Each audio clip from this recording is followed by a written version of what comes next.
The Democrat Party is out for revenge, while real Americans are out for a reckoning against those left-wing forces. For generations now, big cities like Los Angeles, New York, Philadelphia, Chicago, they've been run by left-wing extremists, and those selfish politicians have convinced Democrat voters that their crime-plagued streets, oppressive taxation, and overall filth was the best that Democrat voters deserved and the best they could ever hope for. Then came President Trump to remind Democrat voters that the generational crime they've been subjected to, courtesy of incompetent Democrat politicians, was not only unnecessary, but done to them intentionally. The way the mullahs in Iran keep their people down, the way communist China and North Korea oppress their people and then blame the United States. Trump's America First coalition making America America again. That's my focus in today's preamble.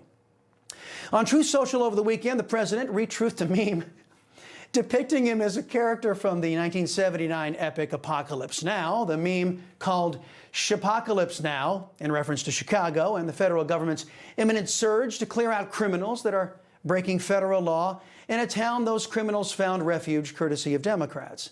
Those Democrats created a sanctuary city, many of them, for crime. The president noted that he loved the smell of deportations in the morning, and that soon criminals would know why the Department of War was renamed and restored. Now, common sense Americans knew exactly what the president was typing, and real Americans agreed with the sentiment. Of course, our military is there to protect our country from enemies. And of course, no illegal alien has the right to be on American soil, not a single one of them.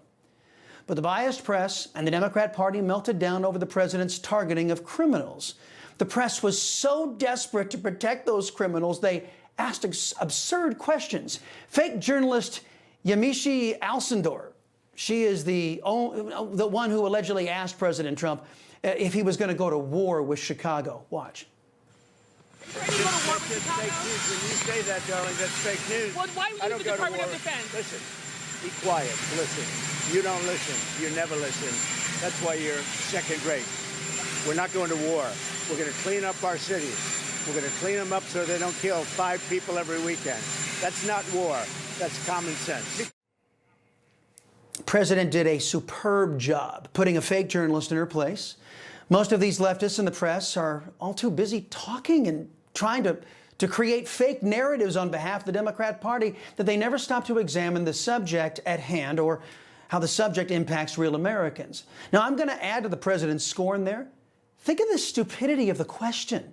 Everyone knows that the president's target is criminals.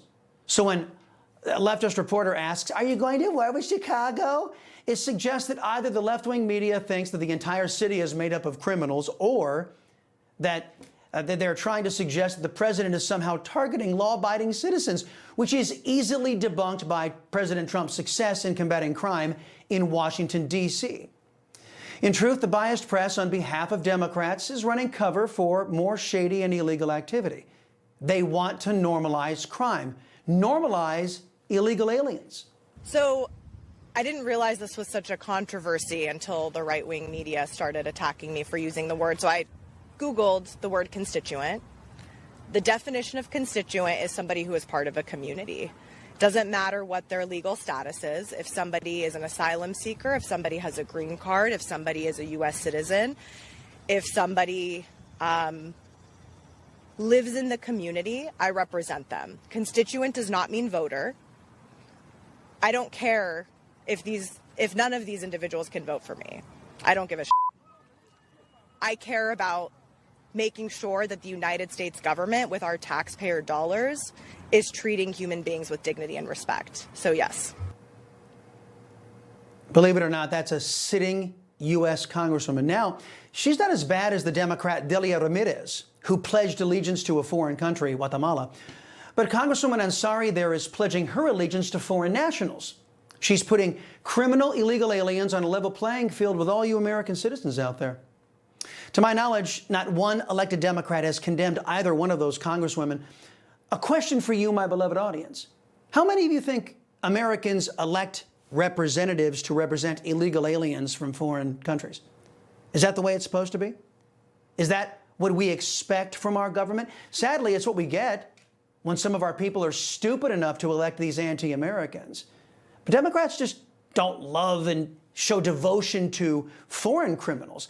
They love domestic criminals too. So much so, rogue judges and left-wing policymakers make sure those criminals get released onto our streets. Radical leftist judge Mr. Boasberg released a woman he suspected was mentally imbalanced after that woman threatened to kill President Trump. Boasberg overturned another judge to make this ruling happen. The ruling was unconscionable, but revelatory of the district judge's temperament and his worldview. Look at this headline from ABC Fake News. Maryland man charged in killing of missing 18-year-old Dakara Thompson. Tragic, yes, but it might shock you folks that headline was deceptive, doesn't even begin to tell the whole story. Let me, an honest opinion host, fix the ABC Fake News headline that was designed to hide the truth from the ABC audience. The Salcedo Show headline reads, illegal alien goes on to kill innocent 19-year-old girl after being released from custody. Which one of us, ABC Fake News or me, your liberty-loving Latino, was trying to inform the public? Hugo Hernandez Mendez is in the United States illegally. He was arrested for putting the public at risk by allegedly driving under the influence. But then he was released. As you know, leftists in Maryland and in the left-wing government there, they are pledged not to cooperate with ICE.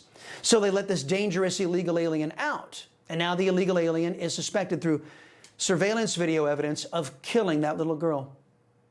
Then there's another tragedy courtesy of our woke, infected judiciary and weak-on-crime left-wingers. Conservative media erupting over the weekend after video went viral of a repeat criminal allegedly caught on video stabbing a 23-year-old woman in the throat as she rode public transit. I say conservative media erupted because the lion's share of left-wing media, the very ones who reported extensively about Daniel Penny's case, trying to distort the facts there, didn't even bother to report the story of the North Carolina stabbing. The video is horrific. Authorities released the footage of 23-year-old Iryna Zarutska, who fled Ukraine, seeking safety from the war and hoping for a new beginning here, being savagely stabbed as she looked down at her cell phone, riding on the Charlotte light rail. The accused thug, 34-year-old DeCarlos Brown Jr., who has been in and out of prison for the last 15 years. Left-wingers even set up, get this, a legal defense fund for him with GoFundMe. After intense conservative backlash, the account was suspended, according to reports. Another career criminal with a rap sheet longer than George Floyd's out on the street to kill innocents, all because of left-wingers and those too weak to stop the left-wingers' pro-crime agenda. You can see why the untrustworthy left-wing press didn't want to show this story. It doesn't fit their narrative. There are many culprits in today's preamble, folks. First and foremost, the criminals. They need to be stopped, and President Trump can't be the only one to do that. The next culprit, the American left and the so-called Republicans who have failed to effectively oppose them and their deadly policies. Lastly, the rogue judiciary, judges who are virtue signaling with their soft-on-crime rulings that end up killing our people. They must be kicked off the bench yesterday by Congress. The vast majority of our people want this chaos to end, and it will end if and only if we, the people, rise up and make sure these destructive elements no longer have power in our society. Elections, responsible ownership of firearms, community organizing, and demanding of a redress of grievances from our government, that is a great place to start. It's time the carnage ends, folks. Remember, we outnumber them. You know, folks, I thank God for my wonderful wife, my kids, my country, the greatest nation ever.